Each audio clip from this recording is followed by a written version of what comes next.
Oh là là, cette touche! Alors attends. Donc en fait, voilà, on est pile poil dans le sujet. Salut à tous!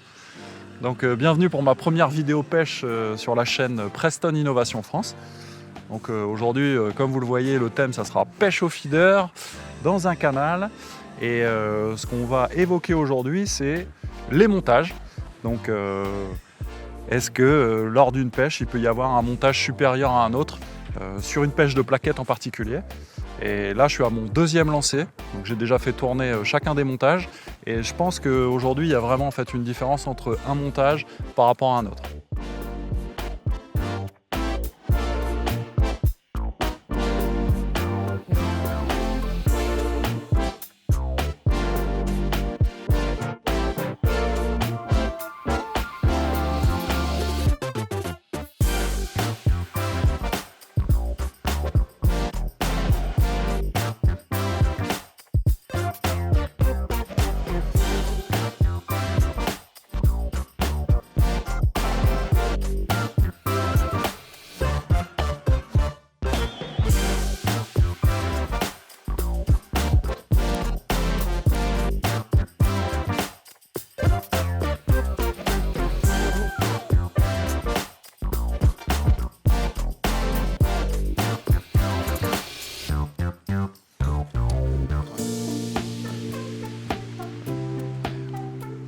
Donc les deux montages qu'on va mettre à l'épreuve aujourd'hui, donc c'est montage à plat classique versus montage hélicoptère.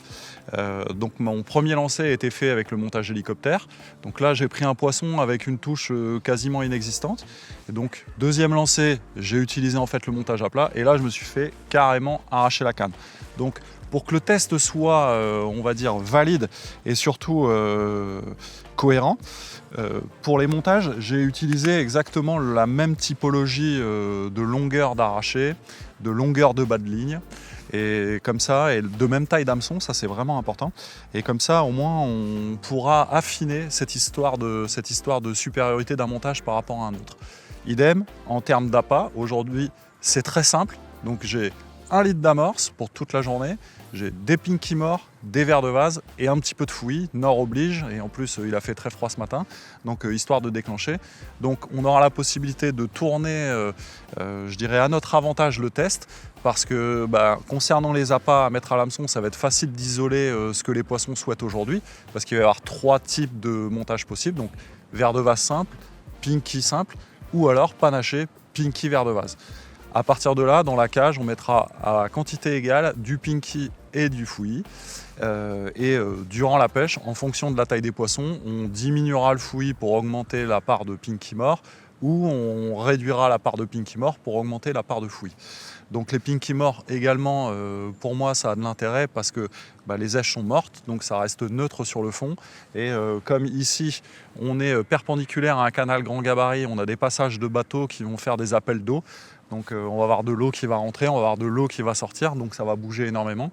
Ça c'est plutôt des spots intéressants l'hiver parce que ça permet aux poissons d'être en activité et de bouger, donc pour chercher de la nourriture.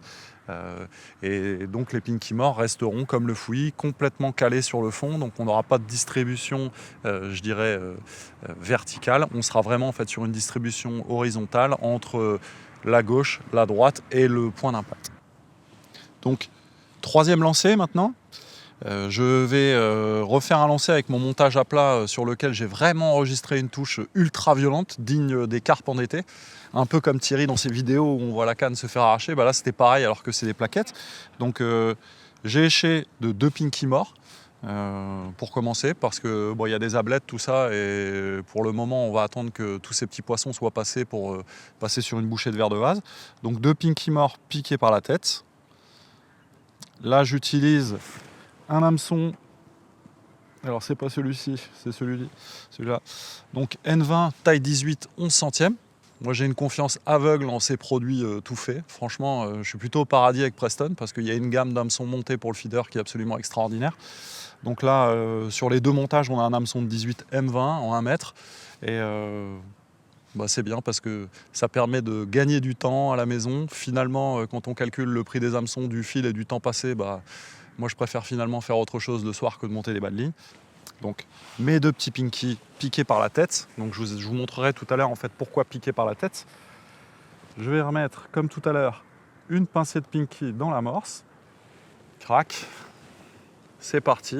Donc, toujours prendre un repère sur la berge opposée. Donc ici, c'est facile, hein, il y a un beau bateau blanc et je vise la dernière fenêtre de la cabine. On retient bien. Voilà, on a un joli bruit à la descente. Donc là, je prends contact avec le fond. Je tire légèrement sur la bannière histoire de reprendre un peu la main. Et là, sur les plaquettes, je pose la canne. Comme ça, j'évite en fait toutes les vibrations, les tremblements. Voilà. Sur les deux cannes, je pêche en tresse, donc avec une tresse de 8 centièmes. Et j'ai fait un arraché en nylon de 22 centièmes de la même longueur pour les deux montages, qui doit faire à peu près 1,50 m. Donc c'est exactement la même longueur. Comme ça, on ne fausse pas le test. C'est-à-dire que là, on est vraiment sur quelque chose. Et je ne l'ai pas. Donc j'ai été un peu trop gourmand. Mais bon. Ah si, je l'ai. C'est un petit poisson. Donc en fait, c'est ce que je disais tout à l'heure. Donc voilà les ablettes. Donc ça, les ablettes, forcément, le fouillis, les pinky mort, elles aiment bien aussi. Donc pour éviter de tuer ce petit poisson, parce que moi, ce qui m'intéresse, c'est les plaquettes, je le remets directement à l'eau. Donc alors, ce qui est assez curieux aussi, c'est que les plaquettes sont un poisson réputé d'eau chaude et d'été. Mais j'ai constaté que l'hiver, c'est là où on fait les plus belles pêches de plaquettes. Alors je ne sais pas pourquoi, mais elles sont en activité alimentaire. Il doit y avoir un comportement qui change. Ici, sur ce secteur qui est très connu des pêcheurs locaux et du Nord, où beaucoup de monde pêche à la canne, ici il y a des pêches extraordinaires de gardons à faire, mais vraiment des très très gros gardons. Et au feeder, on a plutôt tendance en fait à prendre des plaquettes et je dirais jamais, quasiment jamais en fait de gardons. Alors j'espère qu'ils me feront mentir aujourd'hui parce que là il y a vraiment des sujets qui sont vraiment très très beaux.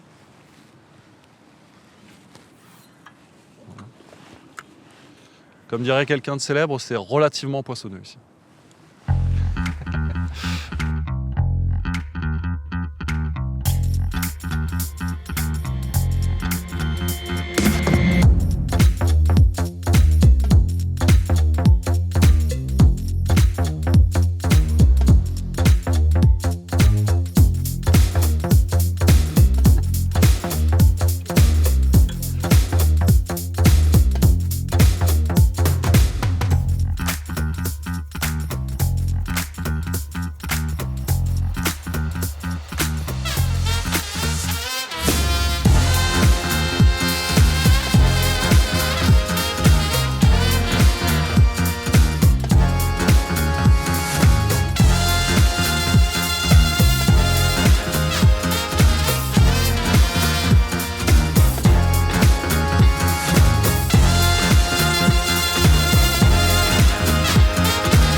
Bon alors petit point après 1h30 de pêche. Alors la joie est vite retombée après un démarrage tonitruant. Donc là, il y a des bateaux qui passent dans le grand gabarit qui est juste à côté, donc ça crée des gros mouvements d'eau, des changements de niveau, de rythme. Donc les poissons sont là. En revanche, donc ils font des touches assez timides, c'est pas très franc. Donc pour le moment, il n'y a pas un montage par rapport à l'autre qui se révèle supérieur. Parce que les poissons, je pense, sont pas encore très très bien installés. C'est-à-dire que là, j'arrive à arrêter 3-4 plaquettes et puis ça s'arrête. Il y a quelques petits gardons, quelques ablettes qui sont là, mais surtout le gros problème pour l'instant, pour avoir quelque chose de stable et posé, c'est vraiment le canal qui n'arrête pas de bouger et de niveau et de puissance de courant. Donc j'ai essayé plusieurs façons de faire, donc avec la ligne très détendue, avec la ligne moyennement tendue et avec le sillon très fortement bandé. Et pour le moment, le sillon très fortement bandé se révèle être largement supérieur en termes de positionnement pour la détection de touche. Et sur ce type de tension, malgré tout, le montage à plat est pour le moment supérieur. C'est-à-dire qu'on a des appuis, ça s'arrête, on a des appuis, ça s'arrête, on a à nouveau un appui et ça continue. Alors qu'avec le montage hélicoptère, on a un appel est terminé. Le poisson en fait est même pas pris, les èches parfois en fait disparaissent. Et voilà. Donc la conclusion après 7h30, c'est un sillon plutôt fortement tendu, fortement bandé. Parce que là, on a vraiment un appel sec, un deuxième appel sec. Et après, en règle générale, sur le troisième appel, on peut ferrer, les poissons sont dessus. Et à ce petit jeu-là, pour le moment, c'est le montage à plat qui domine vraiment. Parce que bon, comme la cage est complètement coulissant à l'infini, du coup, on est vraiment que sur la tension du sillon. Alors que théoriquement, le montage hélicoptère est le montage le plus sensible pour la pêche au feeder. Mais là, je pense que c'est perturbé avec les mouvements d'eau qui sont assez forts et fréquents. L'avantage d'avoir deux montages différents, donc un à plat, un en hélicoptère, c'est que pendant des périodes un peu euphoriques sur un montage qui marche fort un temps donné, donc on prend des poissons. À un moment donné, ça s'arrête parce qu'il doit y avoir un comportement qui diffère, un positionnement de poisson autre. Donc en passant l'autre montage, on a une nouvelle présentation, on va dire, une nouvelle sensibilité, et ça permet de continuer à prendre des poissons et toujours mettre des poissons dans la bourriche. Donc ça, c'est le côté intéressant.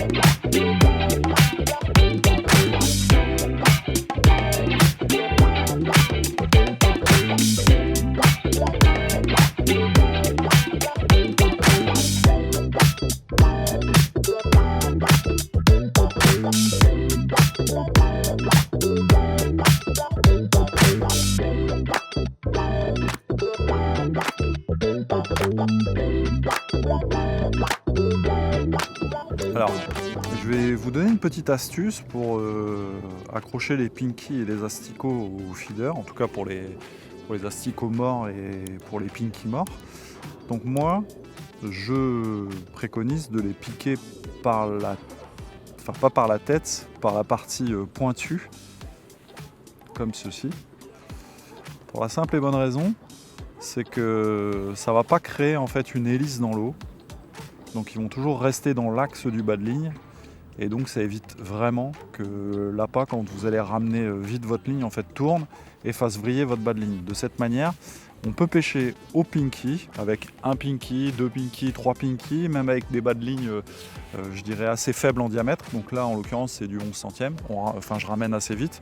Et c'est sûr qu'on a l'émerillon qui fait son boulot. Mais le fait d'accrocher en fait les pinky de cette manière, pour cette raison, empêche de vriller. La seconde raison également, c'est que sur la présentation, j'ai remarqué que quand les pinky ou les asticots sont piqués de cette manière, on a en fait une préhension de l'appât par le poisson qui est beaucoup plus nette, beaucoup plus marquée. Et en règle générale, on transforme les touches en poisson dans la bourriche. Donc c'est sur ce magnifique rayon de soleil que cette partie de pêche touche à sa fin. Donc ça a été vraiment très intéressant et très instructif. Comme quoi, aujourd'hui, il fallait vraiment avoir les deux montages, l'hélicoptère et le montage à plat, parce que ça a vraiment permis de prendre des poissons régulièrement, même si la pêche a été assez lente, assez compliquée. Je me suis quand même régalé parce que j'aurais pris des plaquettes, quelques gardons, quelques ablettes. J'aurais manqué des touches également. Mais ces deux montages m'ont vraiment permis de faire une partie de pêche pour moi qui est réussie. Donc avec un petit peu d'appât, quelques pinky, une pincée de fouillis, et puis deux montages complètement différents, je dirais, sur la présentation. Et d'ailleurs, le montage à plat a une sensibilité moindre que le montage hélicoptère. Aujourd'hui, finalement, les deux ont marché à 50-50. Donc, si je n'avais eu en fait qu'un seul des deux montages, j'aurais fait la moitié de ma pêche. Donc, ça, c'est plutôt intéressant.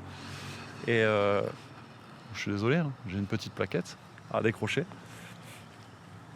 Donc, c'est toujours important quand on va à la pêche au feeder et surtout sur des endroits qu'on connaît et sur des endroits qu'on ne connaît pas, mais particulièrement sur les endroits qu'on connaît, parce qu'on a toujours des idées un peu reçu et on a l'impression que la pêche va tourner comme on connaît, et les deux montages permettent justement de pouvoir alterner les humeurs et alterner en fait les présentations pour toujours être dans le but qu'on se fixe quand on vient à la pêche, c'est de prendre des poissons.